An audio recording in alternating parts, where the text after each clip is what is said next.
On August 7, 2007, Manling Williams murdered her family. She murdered her husband Neil Williams, who was 27 years old, her sons Devin, 7 years old, and Ian, 3 years old.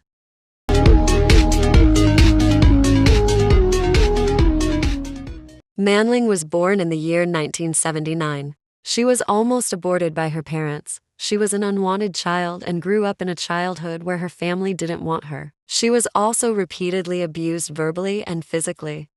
As a child, Manling was diagnosed with learning disabilities and experienced many academically challenges in school. Neil and Manling Williams met while working at Subway. She was a friend of his co-worker. Neil was instantly attracted to Manling because she was beautiful and easy to confide in. Soon after dating, Manling got pregnant and their first child, Devin, was born on July 26, 2000. In 2001, they married at the courthouse and planned a future wedding at a Taiwanese church with friends and family. After the wedding, Neil and Manling moved to Roland Heights, and their second child, Ian, was born in 2003. Manling started to act differently. She felt forced into marriage because she got pregnant. The couple fought almost every day, and sometimes the argument would escalate into screaming matches. Neil Williams would borrow money from Manling Williams, and this infuriated her and made her feel even worse. She eventually asked Neil for a divorce, but Neil convinced her to stay together for the kids. Manling started to physically abuse her children, Devin and Ian. She also started to distance herself from her children and her husband, Neil. Manling started to feel trapped in the house, like a stay-at-home mom. She was tired of her kids, so she decided to look for a job and got one as a waitress. She felt more freedom than staying at home. One day, Manling decided to look for her old boyfriend John on MySpace and reconnected with him. They started to have an affair, and Manling asked Neil's mother to watch her kids, Devin and Ian, while she was on a trip to see John. Manling and John went out to dinner in June 2007. She told him she wasn't happy, and she wanted a divorce but hadn't done anything. Manling and John met up in Santa Barbara in July and had an affair that weekend, but then ended days later. John told Manling he couldn't be with her no more unless her divorce was final. Manling seemed reticent about it and still wanted to remain friends. Manling started to blame her children and husband after this. She has always been obsessed with John since high school and finally got the chance to be with him. Manling even got the freedom she wanted, but she blamed it all on her family. A week before Manling murdered her family, she told her friends she would wake up in the middle of the night to a dream where her husband Neil killed his sons, Devin and Ian, and then killed himself. Then on August 7, 2007, Manling Williams murdered her sons Devin and Ian. First, she smothered Ian, who was only 3 years old, with a pillow covering his mouth and nose until he stopped breathing and his body went limp. Manling did the same exact thing to Devin. He was just 7 years old. Manling murdered them in their home while Devin and Ian were sleeping. Before killing her husband Neil Williams, Manling took her time and logged into MySpace to check John's page. Then Manling headed out to meet and catch up with friends.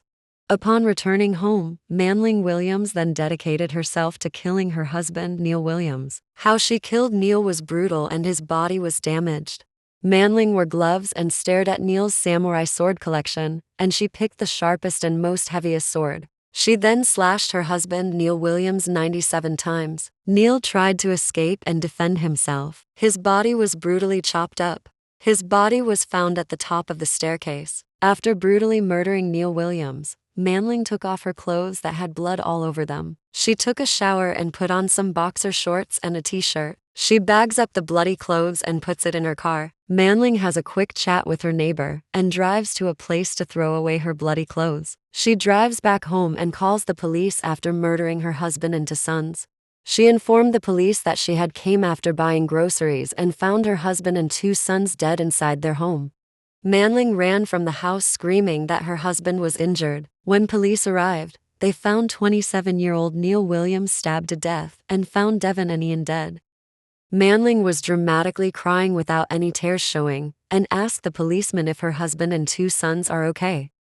The policeman said no. Manling started to knock over trash cans and act more dramatically, which resulted in the police suspect of her behavior. Police and detectives started to look around the house. When they went in the house, the scene looked like a horror movie, blood splatters everywhere. The scene looked like a robbery gone wrong. but there was no signs of a forced entry. And when detectives saw Ian and Devin dead, they found it weird that the boys weren't injured physically, while Neil was. Detectives concluded that the murder was committed by someone who was bearing a personal grudge against Neil. Detectives questioned Manling. She claimed that she came back home on the day of the murder at around 7:30 a.m., only to find her family murdered. Manling also insisted that she had nothing to do with the murder. Neil was a stay-at-home father, so he really did not have a lot of connections with people. This was easier for police to take off names on their suspect list. However, the police learned that Manling was involved with an extramarital affair. Their investigation discovered that Manling had reconnected with an old boyfriend over the internet and had interest in dating him, John Gregory. And John told Manling he couldn't be with her no more until she gets a divorce. John Gregory told the police how Manling reached out to him. Turns out that the extramarital affair gave Manling motive for murder. The police immediately arrested and charged Manling for the crime. Following Manling's conviction and during the sentencing phase, prosecutors pushed for the death penalty, arguing that the severity of the slayings demanded her life. Yet the jury deadlocked. Williams was found guilty of 3 counts of first-degree murder. However, the initial jury could not reach decision between life in prison or death. Jury sentenced Manling to death in 2012, with no possibilities of parole. Manling sang Williams Rieman's death row at the Central California Women's Facility in Chowchilla, California. Thank you so much for watching, and don't forget to subscribe and like.